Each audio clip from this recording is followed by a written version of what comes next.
મિત્રો, પ્રેમ, વંદન, જય શ્રી કૃષ્ણ, વાસુદેવ સર્વ. વર્તમાન આજ અત્યાર અહીં અને અબઘડીની વાતો તમને અમરતા તરફ લઈ જાય છે, પરંતુ અબઘડીની વાતો કરવી અને અબઘડીમાં રહેવું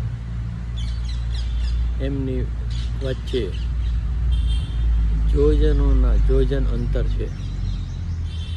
આપણે સમયમાં રહેતા હોવા છતાં પણ સમયને પકડી શકતા નથી, અને આજમાં રહેવા છતાં પણ આજને જીતી અને આજમાં અત્યારે અહીં અવઘડી રહી શકતા નથી.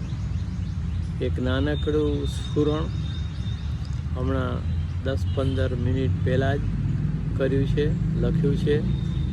સામાન્ય રીતે આ બધા જ જોડકણાઓ માત્ર ને માત્ર 1 કે 2 મિનિટમાં લખતો હોઉં છું. આ કવિતાઓ નથી, આ ગઝલ નથી, આ ઉપસ્થિતિના સમયે ઉચ્ચતર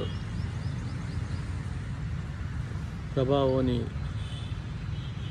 હેઠળ જે શબ્દો પ્રાપ્ત થાય છે એને સીધા ટપકાવેલા હોય છે.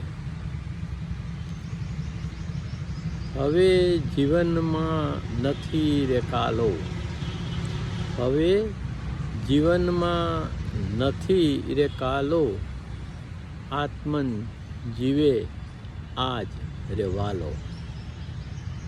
હવે જીવનમાં નથી રે કાલો, આત્મન જીવે આજ રે વહાલો. આમાં આ શબ્દો સાવ સીધા સાદા સરળ છે, પરંતુ જો તમારામાં ખરેખરી સમજ અને સદવિવેકનો વિકાસ ન થયો હોય તો આ શબ્દો માત્ર શબ્દો જ રહે છે, આપણી અંદર ઉતરતા નથી. જેવી રીતે જ્ઞાની પુરુષોના શબ્દો આપણને ખૂબ જ સુંવાળા અને હુંફાળા લાગે છે, પણ આચરણમાં મૂકી શકાતા નથી. એવી આ વાત છે કે જે છે એ છે ને મૂક રહી જોવે, જે છે એ છે ને મૂક રહી જોવે, સ્વપ્ન કલ્પનામાં ભમે ના ઠાલો, જે છે એ છે ને મૂક રહી જોવે, સ્વપ્ન કલ્પનામાં ભમે ન ઠાલો. હવે જીવનમાં નથી રે કાલો, આત્મનજી જીવે આજ રે વહાલો. So wherever you are there only if you can. Otherwise you are wandering and you are nowhere. અને એનું કારણ મેં વારંવાર દરેક જોડકણામાં કહ્યું છે કે સ્વપ્ન, કલ્પના અને એકરૂપતા તમને વર્તમાનમાં રહેવા દેતી નથી. તો હવે એમાંથી જો ભમવાનું બંધ થઈ જાય તો આપણે જે છે તે છે એને એક ચિત્તે, શાંત ચિત્તે અને મૌન રહીને જોઈ શકીએ. મન બુદ્ધિ ચિત્ત અહંકારથી, મન બુદ્ધિ ચિત્ત અહંકારથી મુક્ત આનંદનો પીવે રે પ્યાલો. મન બુદ્ધિ ચિત્ત અહંકારથી મુક્ત આનંદનો પીવે રે પ્યાલો. આનંદનો પ્યાલો તો ત્યારે જ પી શકાય જ્યારે આપણે મન, બુદ્ધિ, ચિત્ત અને અહંકાર જે આપણા શત્રુ છે એને મારી શકીએ. હવે જીવનમાં નથી રે કાલો, આત્મન જીવે આજ રે વાલો. આજ અત્યારે અબ ઘડી અહીં, આજે અત્યારે અબ ઘડી અહીં, રામ રતન ધન પ્રેમ ને પ્યાલો.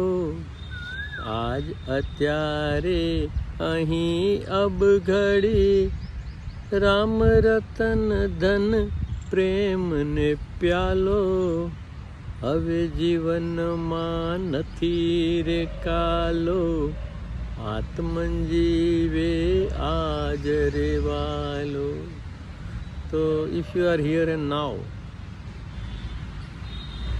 then you are nowhere and everywhere, and that state is like Mirabai and Narsi Mehta.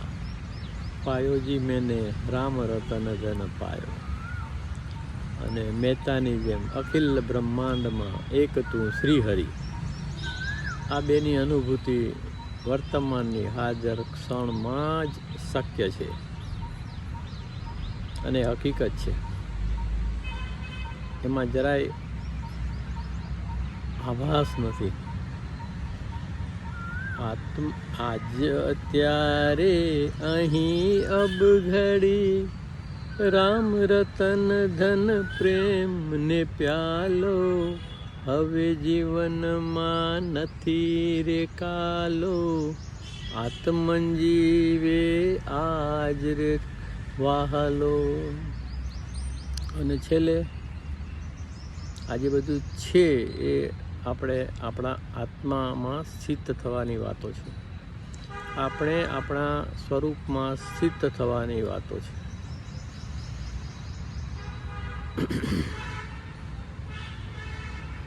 મન, બુદ્ધિ, ચિત્ત, દેહ, અહંકાર, પ્રકૃતિ, અષ્ટતા જે અષ્ટ પ્રકૃતિ છે એને દ્વિમુખી અવધાન, બાય ડાયરેક્શનલ એટેન્શન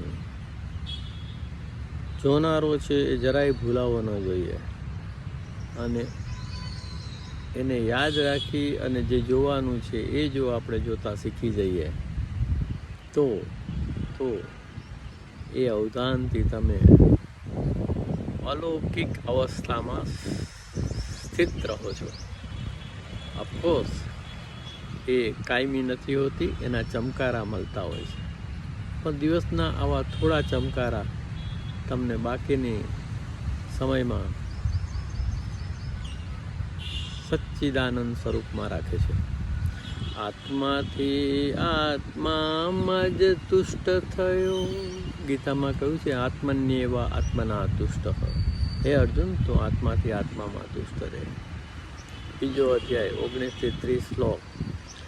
આત્મથી આત્મામાં તુષ્ટ થયો, હવે જીવનમાં નથી રે ઠાલો.